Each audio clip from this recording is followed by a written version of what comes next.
只要在这个格子里站到5点半，老板就会给这个刚毕业的大学生50美元。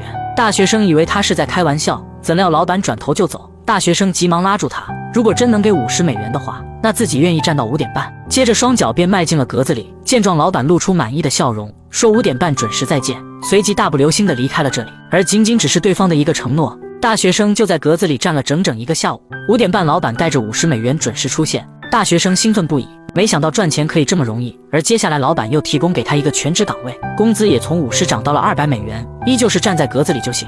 大学生很是开心的就答应了。第二天上班，兄弟带着滑板邀请他参加派对，大学生很想去，但又碍于在工作。兄弟说反正这里又没人看着你，听罢他还是拒绝了。可等四下无人之时，他又抬起右脚试图离开格子，然而再一想，除了这里还有哪里可以提供如此待遇的工作呢？于是他轻轻触碰了下外面的土地后，就把脚伸回了牢笼。之后的日子里，大学生在这里一站就是一整天，无聊的他只能瞅着腕上的手表度日。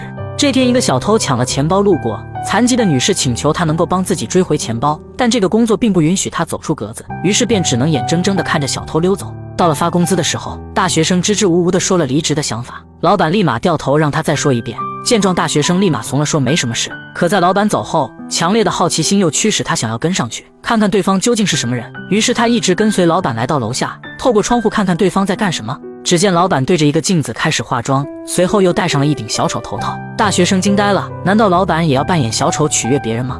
就这样日复一日的工作，当初的大学生也变成了一个中年人。看着街头滑滑板的少年，他不禁想起了从前的自己，可现在他早就被方格磨平了棱角。看到老板来发薪水，他也不似往常那般激动，但老板却说 Mike, you've been loyal, reliable, you're an asset to me.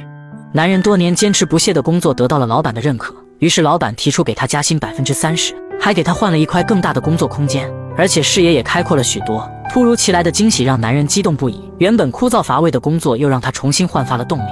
时光匆匆，当初青涩的大学生脸上布满了皱纹，头发已经斑白，而薪资也涨到了2000美元。但这次他在老板临走时提出了辞职。But I'd like to retire now if I could. 直到看见老板脖子上的几根白胡子，他这才明白原来自己的青春都已经卖给老板。